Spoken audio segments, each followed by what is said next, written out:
Rogando la protección de Dios, Colombia será un país en el cual la nación tendrá garantizada su libertad, paz, trabajo y convivencia. En aras del bienestar y la vida digna para todos se presentan los derechos fundamentales. En ellos se ondean las banderas de la democracia, la participación ciudadana, la diversidad y la vida digna. El Estado se presenta como el gran protector del pueblo. Opera en función de él con el fin de preservar sus derechos. De esta manera, en la comunidad radica el poder real. Es ella quien determina lo que sucederá en aspectos políticos, económicos, sociales y culturales, y puede expresar su criterio frente al accionar del Estado. Esta protección aplica para todos. El Estado no promulgará ni permitirá la discriminación bajo ninguna circunstancia. Esto incluye a las comunidades étnicas, por las cuales el Estado se compromete a velar por su bienestar y por la preservación de las riquezas naturales y culturales que componen su acervo. La vida da apertura al capítulo 1. El derecho a la vida es inviolable.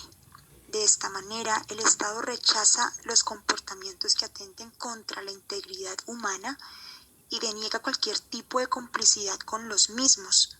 Por supuesto, su forma de garantizar la vida es mediante la generación de leyes que la protejan. En concordancia con el deseo de incluir a la comunidad y encaminarla hacia la participación ciudadana en todas las decisiones del Estado, se busca garantizar el derecho a esta libre expresión para toda la nación. También una privacidad cuando se haga uso de este mismo derecho, sin ningún tipo de censura. En lo que respecta al capítulo 2 de la Constitución Política de Colombia, que menciona los derechos sociales, económicos y culturales, encontramos que el artículo 44 de la Constitución Política reúne toda una serie de disposiciones que configuran de manera compleja el régimen constitucional de la niñez en Colombia. Sin embargo, este artículo expone la función protectora de la niñez en nuestro país desde un canon moral y utópico, pues promueve los derechos fundamentales para los niños como la vida, la integridad física, la salud, la seguridad social y la alimentación equilibrada, entre otros. Y la realidad es que el panorama es bastante desalentador, pues las cifras nos indican todo lo contrario. A diario los niños son vulnerables a cualquier tipo de situación, como el maltrato físico, sexual, psicológico, el abandono, el hambre, la explotación, la no educación, entre otros. Y ante todas estas situaciones el Estado debe estar ahí para garantizarles su seguridad, pero no es así. Según el ICBF, en el primer trimestre del año 2018 se registraron 2.855 casos de abuso sexual infantil. Diariamente se registran 66 casos de violencia contra niños, lo que comprueba la difícil situación en la que viven miles de niños en Colombia. En cuanto al artículo 53 de la Constitución Política, Estatuto del Trabajo, encontramos unos principios mínimos fundamentales para los trabajadores, donde al igual que el artículo anterior presenta inconsistencias en la vida real. La Constitución nos plantea una remuneración vital y móvil proporcional a la cantidad y calidad de trabajo, pero este derecho empieza a ser vulnerado desde el momento en que los gastos y manutención de una familia promedio en Colombia son más altos que lo que puede llegar a ganar un trabajador con un salario mínimo. Eso sin contar las condiciones precarias en las que muchas veces debe ejercer su trabajo. El aspecto cultural también sufre transgresiones en la Constitución Política. El artículo 70 hace mención del deber que tiene el Estado de promover y fomentar la investigación, la ciencia, el desarrollo y la difusión de los valores culturales de la nación. Sin embargo, al Estado en realidad no le interesa capacitar a los ciudadanos para que sean personas cultas, con identidad o con sentido de pertenencia. Este incumplimiento además se evidencia en la falta de oportunidades para los artistas en Colombia. Además, en este segundo capítulo se habla de educación. En el artículo 67, la Constitución nos dice: la educación es un derecho de la persona y un servicio público que tiene una función social. Con ella se busca el acceso al conocimiento, a la ciencia, a la técnica y a los demás bienes y valores de la cultura.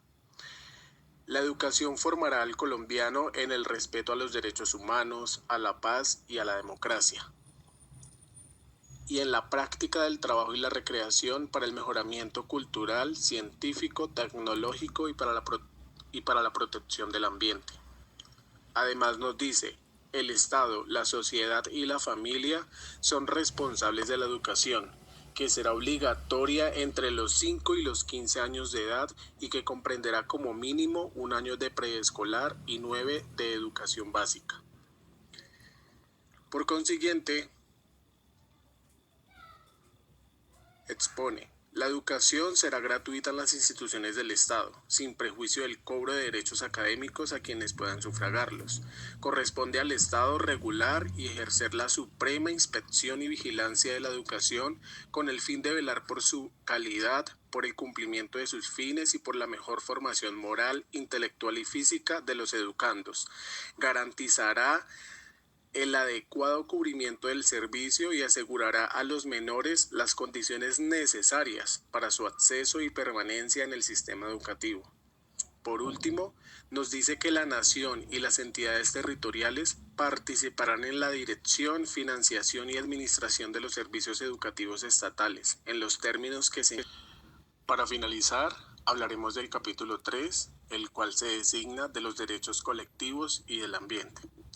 En este capítulo se dice que todas las personas tenemos derecho a gozar de un ambiente sano.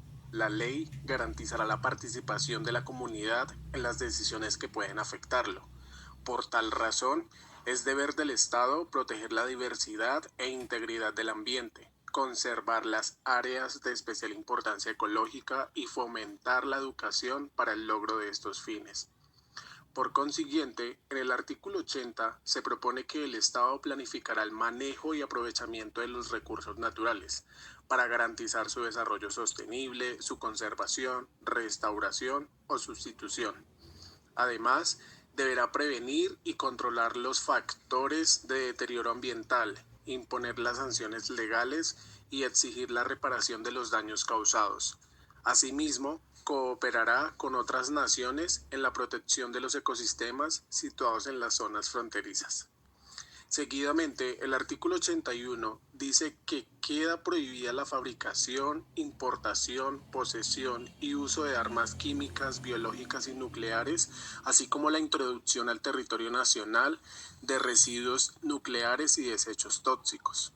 El Estado regulará el ingreso al país y la salida de él de los recursos genéticos y su utilización, de acuerdo con el interés nacional.